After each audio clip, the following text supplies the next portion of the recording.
ಎಲ್ಲರಿಗೂ ನಮಸ್ಕಾರ. ಇಂದು ನಾವು ಕೆಲವು ಪ್ರಾಣಾಯಾಮಗಳನ್ನು ಅಭ್ಯಾಸ ಮಾಡೋಣ.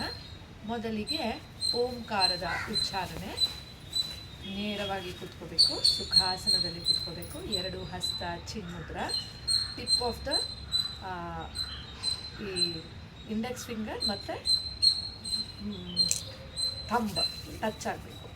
ಹೀಗೆ ಮೂರು ಬೆರಳು ಅಗಲವಾಗಿರಬೇಕು. ಎರಡು ಹಸ್ತವನ್ನು ತೊಡೆಯ ಮೇಲೆ ಇಟ್ಕೋಬೇಕು.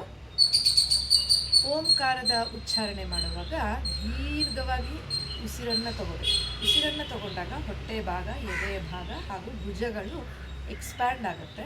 ಅದನ್ನು ಗಮನಿಸಬೇಕು. ಕಣ್ಣು ಮುಚ್ಚಿರಬೇಕು.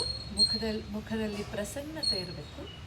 ಮತ್ತು ಉಸಿರನ್ನು ಹೊರಗೆ ಹಾಕ್ತಾ ಓ ಹೀಗೆ ಬಾಯಿ ಆಕಾರ ನೋಡ್ಕೊಳ್ಳಿ. ಓ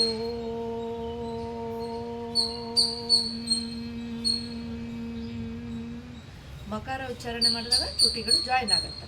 ಅದಕ್ಕೆ ಮುಂಚೆ ಓ ಈ ಶೇಪಲ್ಲಿರುತ್ತೆ. ಮಕಾರ 60% ಉಚ್ಚಾರಣೆ ಮಾಡಬೇಕು. 20% ಅಕಾರ, 20% ಉಕಾರ.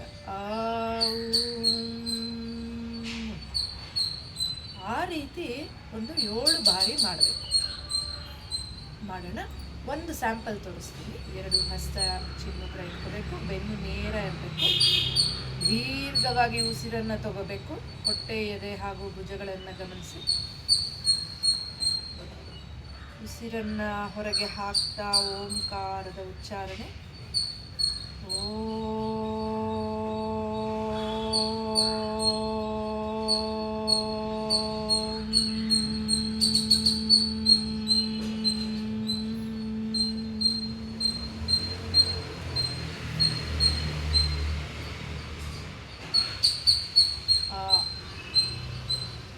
ಹೀಗೆ 7 ಬಾರಿ ರಿಪೀಟ್ ಮಾಡಬೇಕು.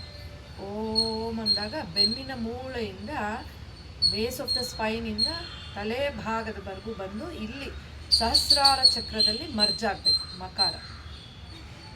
ಹಾಗೆ ಮಾಡ್ತಾ ಬಂದಾಗ ನಮಗೆ ಈ ಮಣಿಪುರ, ಅನಾಹತ, ವಿಶುದ್ಧಿ ಹಾಗೂ ಸಹಸ್ರಾರ ಚಕ್ರಗಳಲ್ಲಿ ಎನರ್ಜಿ ಫ್ಲೋ ಆಗುತ್ತೆ. ಅದನ್ನು ಗಮನಿಸಬೇಕು. ಈ ರೀತಿ ಓಂಕಾರ ಉಚ್ಚಾರಣೆ ಮಾಡಿದಾಗ 7 ಬಾರಿ ನಮಗೆ ಪ್ರಾಣಾಯಾಮಕ್ಕೆ ನಾವು ತಯಾರಿ ಆಗ್ತೀವಿ. ಆಗ ಇದು ಓಂಕಾರದ ಬಗ್ಗೆ. ಮುಂದಿನ ಒಂದು ವಿಡಿಯೋಲಿ ನಾವು ನಾಡಿ ಶೋಧನ ಅಭ್ಯಾಸವನ್ನು ತಿಳ್ಕೊಳ್ಳೋಣ.